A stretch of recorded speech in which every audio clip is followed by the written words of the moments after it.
जय हिंद प्यारे बच्चों, कैसे हैं आप लोग। उम्मीद करेंगे कि आप लोग बहुत ही अच्छे होंगे और मस्त होंगे। तो आप लोगों का तैयारी कैसा चल रहा है साथियों, ज़रूर सभी बच्चे बताएंगे। तो मैं लेकर के आ चुका हूं मेरे भाई लुसेंट और एनसीईआरटी का निचोड़ जीके जीएस का बच्चों शानदार class. History, polity, geography, economics और साइंस के बहुत ही महत्वपूर्ण प्रश्न जो कि बच्चों एग्ज़ाम में छपने वाला।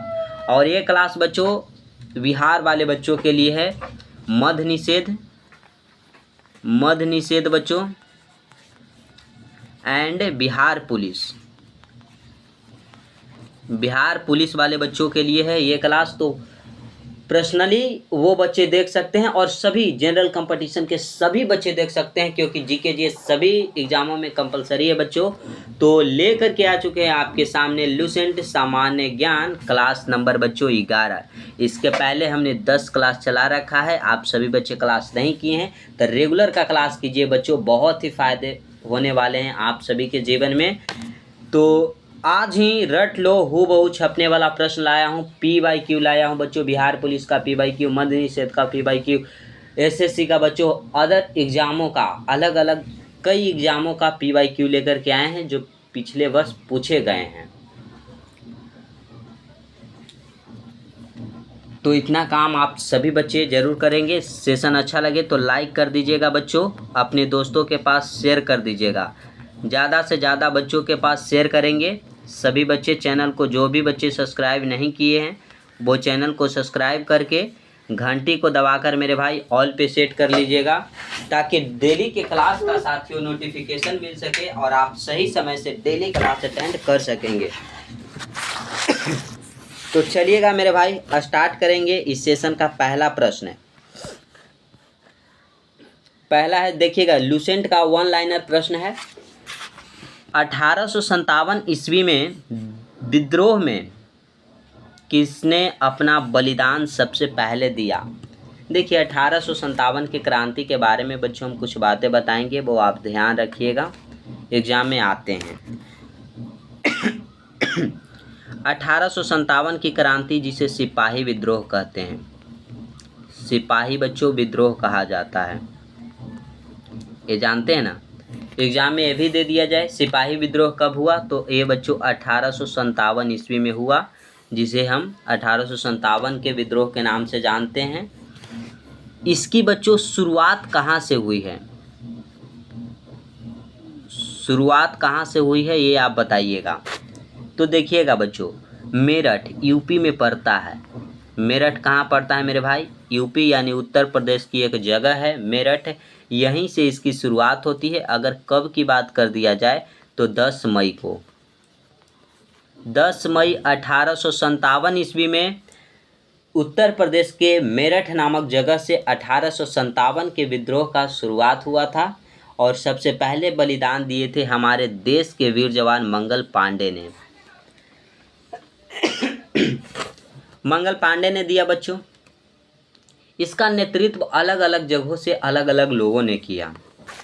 जैसे हमारे बिहार की एग्ज़ाम की बात है तो बिहार से बच्चों क्वेश्चन आ जाएगा। बिहार से नेतृत्व कर रहे थे वीर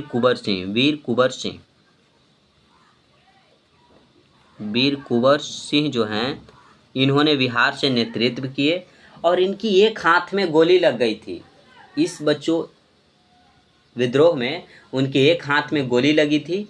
जब वो गंगा को पार कर रहे थे तो अपने हाथ को काट कर गंगा माँ में प्रवाहित कर दिया और बोले कि हे गंगा मैया, ये हाथ आप ले लीजिए।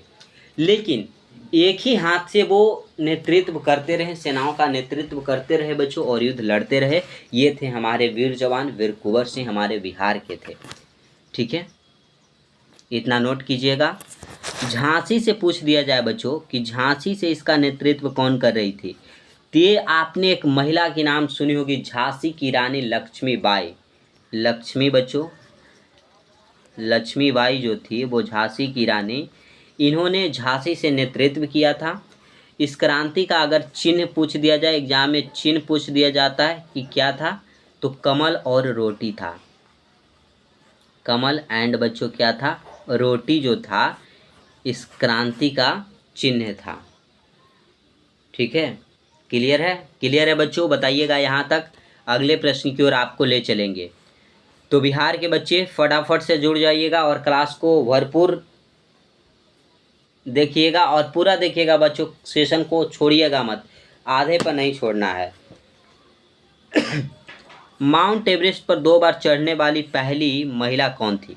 देखिए माउंट एवरेस्ट की बात हुई है बच्चों, तो 2 बार चढ़ने वाली महिला है संतोष यादव। कौन है? संतोष यादव। माउंट एवरेस्ट है कहाँ पे? तो ये नेपाल में है।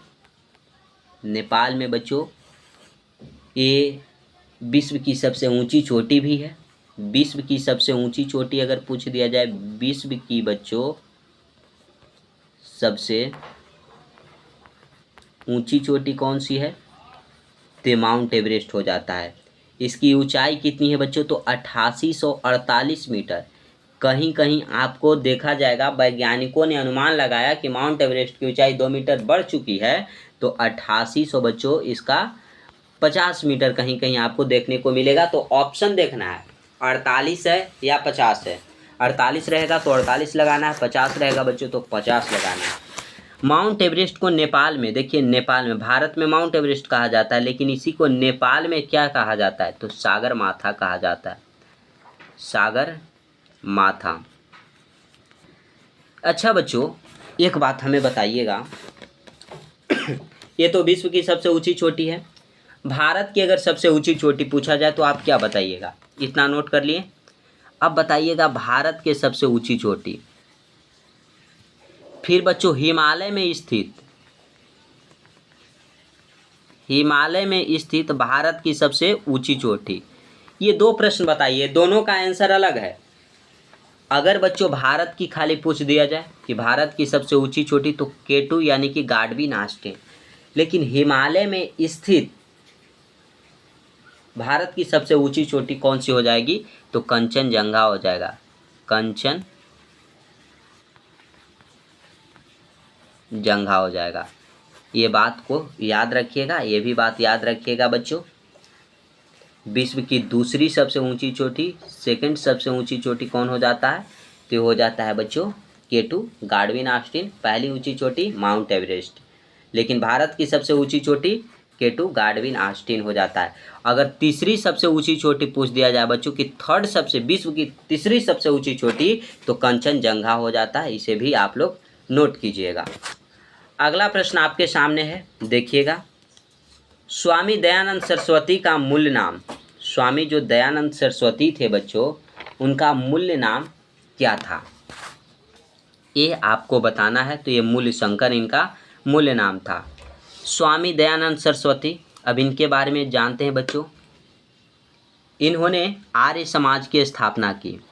पूछा जाएगा आर्य समाज की स्थापना किसने किया था? तो स्वामी दयानंद सरस्वती ने। कब किया था बच्चों? तो 1875 ईस्वी में। कहाँ किया था मेरे भाई? तो मुंबई में। मुंबई में आर्य समाज की स्थापना दयानंद सरस्वती ने बच्चों किया 1875 ईस्वी में मुंबई के अंदर। क्लियर है? इन्होंने बच्चों एक नारा भी दिया था, वेदों की ओर लौटो। वेदों की ओर लौटो। वेदों की ओर लौटो का नारा किसने दिया था? तो आप सभी बच्चे बता देंगे कि दयानंद सरस्वती ने दिया था। दयानंद बच्चों सरस्वती ने वेदों की ओर लौटो का नारा दिया था। ठीक है। इनको बच्चों भारत का मार्टिन लूथर किंग भी कहा जाता है। दयानंद सरस्वती को क्या कहा जाता है? Martin Luther king. Martin Luther king. Bharat का मार्टिन लूथर किंग किन्हें कहा जाता है? तो ये दयानंद सरस्वती को कहा जाता है। इनका जन्म कब हुआ, मृत्यु कब हुआ, ये 2 प्रश्न और बता दीजिएगा आप सभी बच्चे। दयानंद सरस्वती बच्चों इनका जन्म कब हुआ और इनकी मृत्यु जो है, मृत्यु जल्दी जल्दी से सभी बच्चे बता देंगे। इनका मूल नाम मूल शंकर था, ये याद है आपको। इनका बच्चों जन्म 1824 में, मृत्यु 1883 में होता है। तो क्या बच्चों यहाँ तक क्लियर है सभी बच्चों को? यहाँ तक क्लियर है तो सभी बच्चे बताएंगे। अगले प्रश्न की ओर चलेंगे साथियों। अच्छा लग रहा हो तो चैनल को सब्सक्राइब कर देंगे, सेशन को शेयर कीजिएगा और वीडियो को लाइक कर दीजिएगा। वेदों की ओर लौटो का नारा किसने दिया? दयानंद सरस्वती, अभी हमने बताया, जिन्होंने आर्य समाज की स्थापना 1875 में किया, मुंबई में बच्चों। ठीक है, चलिए अगला प्रश्न। रामकृष्ण मिशन की स्थापना किसने की? तो ये बच्चों स्वामी विवेकानंद ने किया रामकृष्ण मिशन की स्थापना। आर्य समाज की बताए बच्चों दयानंद सरस्वती। अगर ब्रह्म समाज की आप बताइए, ब्रह्म समाज बच्चों, समाज, ब्रह्म समाज की स्थापना किसने किया था, ये बताना है आपको। तो आपने राजा राम मोहन राय के नाम सुना होगा, राजा राम मोहन राय। राजा राम मोहन राय ने बच्चों ब्रह्म समाज की स्थापना की। रामकृष्ण मिशन की स्थापना बच्चों स्वामी विवेकानंद ने 1897 ईस्वी में किया था। क्या बच्चों यहाँ तक क्लियर है मेरे भाई? कोई प्रॉब्लम बिहार के बच्चों को, कोई प्रॉब्लम नहीं होना चाहिए, क्योंकि बिहार के एग्जाम में बच्चों छपने वाला प्रश्न है। वास्को डिगामा भारत कब आया? देखिए वास्को डिगामा जो था वो 1498 ईस्वी में भारत आया, और भारत ही आया बच्चों, लेकिन एक खोज के साथ आया। भारत में 1498 ईस्वी में बच्चों समुद्री मार्ग की खोज की थी, समुद्री मार्ग। वास्को डिगामा समुद्री मार्ग की खोज जो है वो 1498 ईस्वी में किया। लेकिन कहा जाता है एग्जाम में आपके क्वेश्चन आता है कि भारत की खोज किसने की, वास्को डिगामा ने कब की? 1498 ईस्वी में। ससुरा बुद्ध के समय जब वास्को डिगामा था, वास्को डिगामा हम बोल रहे, भारत था, तो भारत की खोज क्या यार? जब ईसा पूर्व में हमारा भारत था, अशोक के शासन काल तक भारत था, तो क्या 1498 ईस्वी में हमारा भारत भूल गया था जिसे वास्को डिगामा खोज कर लाया था? बच्चे यही कंफ्यूज होते, सर भारत की खोज 1498 में। गोदी मीडिया क्या कहता है कि भारत को आज़ादी 2014 में मिली।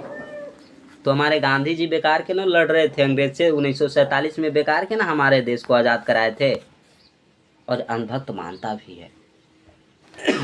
तो बच्चों किसी के कहने पे मत जाइए, आप सोचिए, आप खुद का कॉमन सेंस लगाइए कि जब हमारा भारत अशोक के शासनकाल में था, हमारे बुद्ध, भगवान बुद्ध जो ईसा पूर्व, जिनका जन्म 563 BC में यानी कि ईसा पूर्व में हुआ, वो जब थे, 483 में उनका जन्म हुआ बच्चों, नहीं 563 में जन्म, 483 में मृत्यु। तो उस समय हमारा ईसा पूर्व में भारत था, तो क्या 1498 ईस्वी में हमारा भारत नहीं था? इसकी खोज वास्को डिगामा ने किया था? नहीं। वास्को डिगामा ने समुद्री मार्ग की खोज की थी, और वास्को डिगामा भारत आया था बच्चों 1498 ईस्वी में गोवा में। यहाँ पे गोवा के राजा जमोरिन ने बच्चों इसका भव्य स्वागत किया था, भव्य स्वागत। आओ आओ नालायक के बच्चों, आओ हमारे देश में तेरा स्वागत है। इस तरीके से भव्य स्वागत किया था। इनके आने में जश्न मनाया गया, इनको अच्छे से बच्चों व्यवहार किया गया इनके साथ। लेकिन कौन जानता था कि आने के बाद एक अंग्रेज आया है तो ये पुर्तगाली था। ये देखिए पुर्तगाली था बच्चों, ये याद रखिएगा, पुर्तगाली था। एक आया है तो इसके पीछे कई आएंगे। और इसने क्या किया, भारत से मसाला लेकर गया। मसाला ये 3 बार आया था भारत में ये 3 बार आया था। इसकी मृत्यु 1524 में इसकी मृत्यु हो गई। ये भारत ही आया था और मृत्यु हुआ था 1524 में। देखिए मसाला ले गया, बोला कि ससुरा ये क्या चीज़ है, ये तो भारत में सोने की तरह लग रहा है बे। मसाला लेकर के गया और पुर्तगाल के बाज़ारों में बेचा तो जानते हैं 60 गुना मुनाफा हुआ बच्चों। यानी कि 1 रुपये के सामान को इसने 60 रुपये में बेच दिया, यानी 60 गुना मुनाफा हुआ।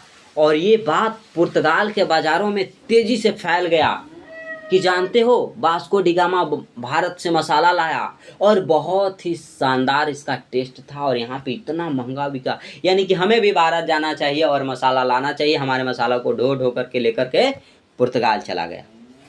ये था, ऐसे ऐसे पुर्तगाली आए। फिर ब्रिटिश ईस्ट इंडिया कंपनी 1600 ईस्वी में आया बच्चों। ये सब जैसे जैसे भारत में आते गए, हमारे भारत को बर्बाद करते गए, लूटते गए। हवा महल कहाँ स्थित है? तो ये जयपुर के अंदर बच्चों हवा महल है।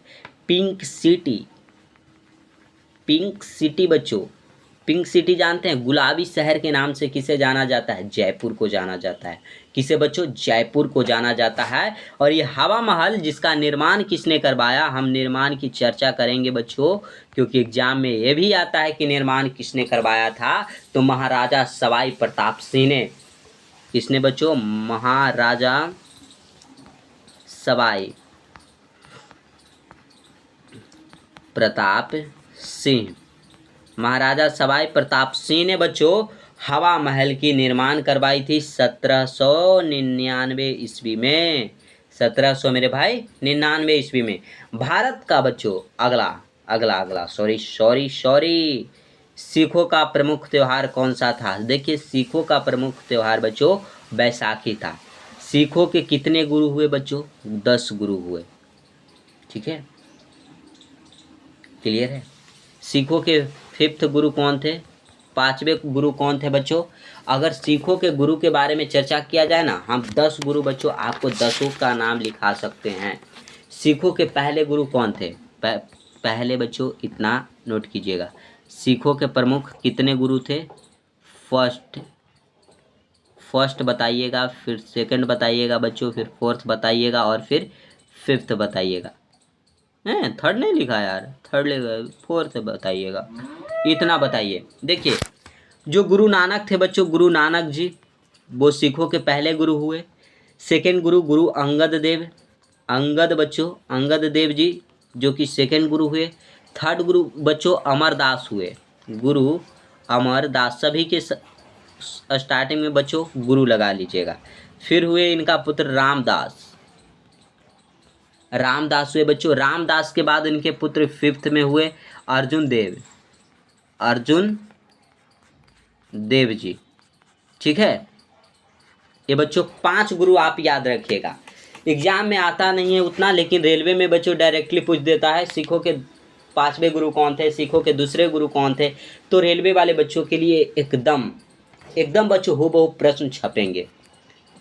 और बाकी एग्जाम में आइएगा तो घुमा करके पूछ देगा, लेकिन रेलवे में डायरेक्टली पूछता है, क्योंकि उसका सिलेबस बच्चों साइंस, मैथ, रीजनिंग और जीके तो थोड़ा बहुत आ जाता है। करेंट भी बहुत ज़्यादा पूछ दिया जाता है। सिख धर्म का संस्थापक किस गुरु को माना जाता है? तो गुरु नानक देव, जो कि सिख के फर्स्ट गुरु थे। ठीक है, अगला प्रश्न, लौह पुरुष किस महापुरुष को कहा जाता है? तो सरदार वल्लभ भाई पटेल जी को बच्चों लौह पुरुष कहा जाता है। इनको भारत, देखिए सरदार पटेल जी को भारत का बिस्मार्क भी कहा जाता है, भारत का बिस्मार्क।